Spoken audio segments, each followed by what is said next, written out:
प्यारे बच्चों नमस्कार। 8वीं की हिंदी की कक्षा में आपका फिर से बहुत बहुत स्वागत है। बच्चों आज मैं आप लोगों को आपका 17वां पाठ मेरा दम घुटता है समझाने जा रही हूँ। इस पाठ को एकांकी की तरह लिखा गया है, यानी इसमें सभी जो गैसें हैं उनको अलग अलग डायलॉग्स दिए गए हैं और वो उसी के अनुसार आपस में मानो बातें कर रही हैं। लेकिन यहाँ पर मैं आपको समझाने के लिए उनका एक एक पात्र का डायलॉग बोलने की बजाय आपको पूरा जो पाठ है वो एक साथ समझाने जा रही हूँ। उम्मीद है आप अच्छे से समझ लेंगे और बाद में आपस में दोस्त मिलकर कोई हाइड्रोजन बनेगा, कोई ऑक्सीजन बनेगा और इसे एक नाटक की तरह खेलेंगे। ठीक है, तो मैं आपको पाठ समझाना शुरू करती हूँ। मेरा दम घुटता है। बच्चों यहाँ पर शुरुआत में दिखाया गया है कि चारों ओर पेड़ हैं और कहीं भी बस्तियाँ या इंसान नहीं हैं और यहाँ पर हवा की घटक गैसों की एक सभा चल रही है, यानी एक मीटिंग चल रही है। और इस मीटिंग में, इस सभा में ऑक्सीजन है, नाइट्रोजन और हाइड्रोजन है, कार्बन डाइऑक्साइड और ओजोन भी है। यह कोई फलों का बगीचा है जो शहर से बहुत दूर है। शुरुआत में नाइट्रोजन कहती है कि हमारी इस महीने की बैठक में सबका स्वागत है। इस बार हमारे कुछ सदस्य दुबले और कमज़ोर दिख रहे हैं, यानी नाइट्रोजन को लगता है कि कुछ गैसें जो हैं वो थोड़ी कमज़ोर हो गई हैं। और सभा की अध्यक्षता के लिए नाइट्रोजन ऑक्सीजन को आमंत्रित करती है, यानी ऑक्सीजन को कहती है कि तुम हमारी मीटिंग को शुरू करो। बच्चों आप लोग यहाँ समझ गए होंगे कि ऑक्सीजन, नाइट्रोजन ये सब जो हैं ये गैसें हैं, मनुष्य नहीं हैं जो आपस में बातें कर सकें। लेकिन इसे रुचिकर तरीके से इस समस्या का समाधान आपको बताने के लिए इनको इसका मनुष्य का रूप दिया गया है जो आपस में बातचीत करते हैं।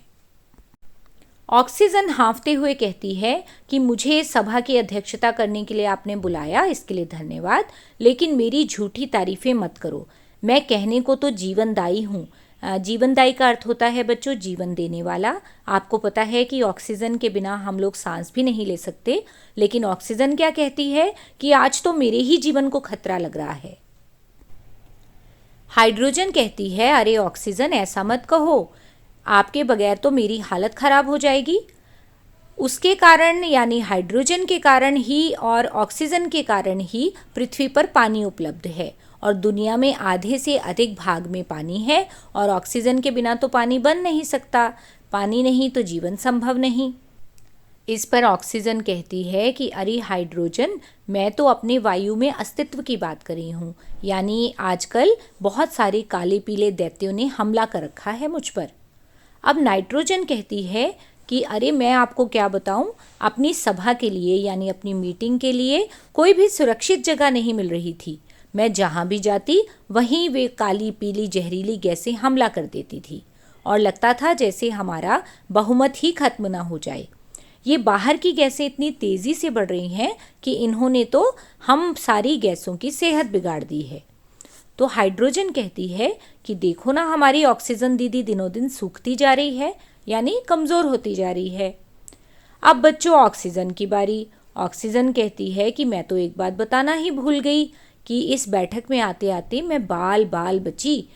पास ही एक कस्बा है, उसके ऊपर से निकल रही थी कि कई काले कलूटे राक्षस इसकी ओर बढ़े। कोई स्कूटर से निकल रहा था, कोई बस से, कोई ट्रैक्टर से, और आगे मिल गई एक खूब ऊंची सी चिमनी किसी कारखाने की। बच्चों आपने कभी देखा होगा कि कहीं कारखाने बने होते हैं सड़क के किनारे और उसके ऊपर एक बहुत ऊंची सी चिमनी होती है जिसमें से बहुत गंदा धुआं निकलता है और उसमें से ऐसी तीखी गंध आती है कि ऑक्सीजन कहती कि मेरा भी दम घुट गया। बच्चों अब नाइट्रोजन कहती है कि हर बार अपनी मीटिंग के लिए, अपनी सभा के लिए जगह तलाश करने के लिए मुझे बहुत सिर मारना पड़ता है। ऐसी जगह दिखती ही नहीं जहाँ पे शुद्धता हो, जहाँ देखो धुआं, बदबू, घुटन। और ऑक्सीजन भी कहती है कि पिछली बार हमने जब मीटिंग की थी वो तो बड़ी अच्छी जगह थी, कोई गांव था ना। अब नाइट्रोजन फिर जवाब देती है, कहती है दीदी मैं क्या बताऊं, उस गांव में सड़क बन रही है। ढेर सारा तारकोल गरम कर रहे थे जहाँ खूब काला धुआं था और वहाँ खाना बनाने के लिए न जाने कैसी लकड़ी जला रहे थे। चारों ओर धुआं, अंधेरा। अब हाइड्रोजन कहती है अरे बहन, वो तो सिगरेट और बीड़ियों का धुआं होता है और हमारा भी नुकसान करता है और धरती पर रहने वाले लोगों को भी बीमार करता है। लेकिन आदमी जो है वो खुद ही अपना नुकसान करता रहता है। वो इसलिए क्योंकि मनुष्य को दमा, सांस से संबंधित रोग, फेफड़ों के रोग, त्वचा संबंधी बीमारियां सब कुछ किससे होती हैं बच्चों? वायु प्रदूषण से होती हैं। और वो अपने ही पैरों पर खुद कुल्हाड़ी मार रहा है। बच्चों, ये जो है पैरों पर कुल्हाड़ी मारना, ये एक मुहावरा है जिसका अर्थ होता है कि अपना ही नुकसान खुद कर लेना। और तभी बच्चों किसी की आवाज़ आती है भागे भागे आने की। और वो कौन थी? वो थी मिस कार्बन डाइऑक्साइड गैस। मोटी, काली, बड़ी हड़बड़ी में भागती हुई आई। अब ऑक्सीजन ने कहा, अरे कार्बन डाइऑक्साइड, लगता है दौड़ती हुई आ रही हो, और देखो तुमने क्या रूप अपना बना रखा है। अब नाइट्रोजन कहती है कि अध्यक्ष महोदय, इसने दिन दूनी रात चौगनी से अपनी देह को बढ़ा लिया है। देह कैसे बढ़ गई? इसे काला बनाने के स्टॉल तो गली गली में लग गए। तभी तो देखो क्या स्वास्थ्य बना है। अब ये इतनी मोटी हो रही है, लेट तो इसने आना ही था। और बेचारी को कारखाने और गाड़ियों के धुएं के कारण इसका रंग रूप ही बदल गया। फिर ठहाकों की आवाज़ आती है। ठहाका होता है बच्चों बड़ी ज़ोर ज़ोर से हंसना।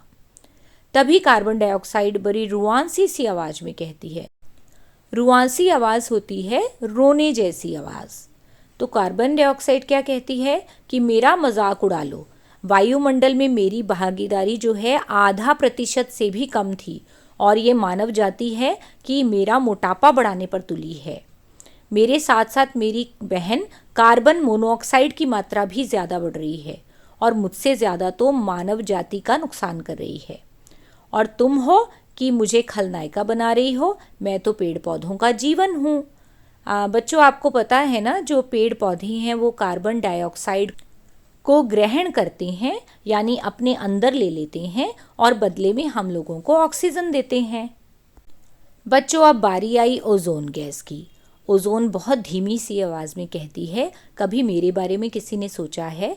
मेरी तो इतनी कम मात्रा थी कि लोग मुझे जानते ही नहीं थे, लेकिन ये धरती वाले तो मेरे ही विनाश पर तुले हुए हैं, और वो नहीं जानते कि अगर मेरा विनाश हो गया तो धरती भी नहीं बचेगी।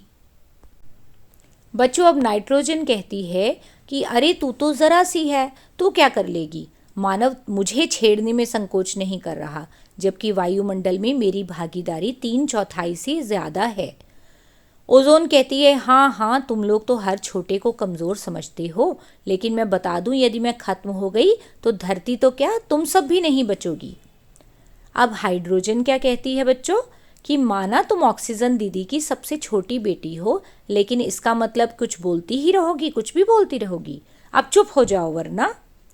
ओजोन कहती है, वरना क्या, मुझसे लड़ोगे? विश्वास नहीं होता तो कभी सूरज से पूछ लेना। सूरज के प्रकाश में खतरनाक अल्ट्रा वायलेट किरणों से लड़ने की क्षमता सबसे अधिक मुझ में है, वरना ये किरणें धरती के लोगों को कई बीमारियों का शिकार बना देंगी। तो बच्चों, आप समझ गए ना कि ओजोन गैस क्या करती है? वो सूरज की खतरनाक अल्ट्रा वायलेट किरणों को हम तक पहुंचने से रोकती है। अब ऑक्सीजन कहती है कि ओजोन सही कह रही है। धरती से 10 से 50 किलोमीटर ऊंचाई पर वायुमंडल में ओजोन की पतली सी परत है, और इन दिनों मानव जाति रेफ्रिजरेटरों और एयर कंडीशनरों का अंधाधुंध प्रयोग कर रही है। इसमें प्रशीतक के रूप में काम आने वाली एक रासायनिक गैस के कारण ओजोन की सुरक्षा परत टूटती फूटती जा रही है। बच्चों, प्रशीतक होता है अत्यंत ठंडा करने वाली गैस। बच्चों, आगे हाइड्रोजन का कहना है कि उसकी एक सहेली का, यानी उसकी एक गैस का सहेली का स्वीडन से पत्र आया, और ऑक्सीजन पूछती है कि उसने क्या लिखा। तो हाइड्रोजन कहती है कि वह तो और भी बहुत दुखी है। उसके यहाँ पानी बरसने पर तेजाब बरस रहा है, और उनके इलाके की हवा तो शुद्ध है, लेकिन इंग्लैंड के कारखानों ने खूब ऊंची ऊंची चिमनियाँ लगा ली हैं, जिससे निकलता हुआ धुआं स्वीडन पहुंच जाता है। और कारखानों के धुएं में नाइट्रोजन ऑक्साइड और सल्फर डाइऑक्साइड होती है, जो पानी के साथ मिलकर अम्ल बन जाती है, यानी जहरीली बन जाती है। अब नाइट्रोजन कहती है कि ऐसी बारिश तो हमारे यहाँ भी होने की संभावना है ना, यानी भारत में भी हो सकती है। तो कार्बन डाइऑक्साइड जवाब देती है कि अरे कहाँ देश विदेश की बात कर रहे हो, मुझ पर विचार करो, वरना मेरी मात्रा सीमा पार कर जाएगी और इसी के कारण धरती का तापमान भी बढ़ रहा है। कार्बन डाइऑक्साइड बढ़नी नहीं चाहिए और ये कम होनी चाहिए। और ऑक्सीजन उसका उपाय क्या बताती है कि लोग जो हैं वो ज़्यादा से ज़्यादा पेड़ लगाएं। अब नाइट्रोजन कहती है कि बिल्कुल सही बात कही बहन, पेड़ कार्बन डाइऑक्साइड की बढ़ती मात्रा को प्रकाश संश्लेषण वाली भोजन बनाने की क्रिया से सोख लेते हैं और ऑक्सीजन मुक्त करते हैं। बच्चों, तभी अचानक क्या होता है कि एक किसान बगीचे के पेड़ों पर कीटनाशक दवाओं का छिड़काव करने लगता है। कीटनाशक दवाएं होती हैं जो कीड़े होते हैं छोटे छोटे पेड़ों पर, उसको मारने के लिए दवा का छिड़काव। तो दवा छिड़कने के पंप की आवाज़ आती है जिससे कुछ चिड़ियाँ उड़ने लगती हैं। अब ऑक्सीजन कहती है अरे भागो, लगता है आदमी पेड़ों पर दवाई छिड़क रहा है, हाय हाय मेरा तो दम घुट रहा है। हाइड्रोजन कहती है दवाई के रसायन भी हमारे वायुमंडल में घुलते आ रहे हैं, भागो भागो, पता नहीं हमारे वायुमंडल की अगली बैठक के लिए कहीं शुद्ध स्थान मिलेगा या नहीं। भगदड़ मच जाती है बच्चों, दवा की, पंप की, हाँफने और चीखने की आवाज़ें आती हैं। यानी मनुष्य के इस कार्य के कारण सारी गैसों का दम घुटने लगता है। तो बच्चों, उम्मीद करती हूँ ये पाठ आप अच्छी तरह से समझ गए होंगे और ये भी जान गए होंगे कि यदि हमें गैसों को बचाना है, गैसों अपने धरती पर शुद्धता रखनी है, तो हमें ज़्यादा से ज़्यादा पेड़ लगाने चाहिए। बच्चों, अपनी कक्षा से जुड़े हुए और वीडियोस देखना चाहते हो तो मेरे चैनल को सब्सक्राइब करना मत भूलना और बेल आइकन दबाना, ताकि जब भी मैं कोई नया वीडियो पोस्ट करूं तुरंत आपको उसकी सूचना मिल जाए। इस पाठ का अभ्यास आप नीचे डिस्क्रिप्शन में पा सकते हैं। इसी प्रकार मन लगाकर पढ़ते रहिए और जीवन में आगे बढ़ते रहिए। धन्यवाद।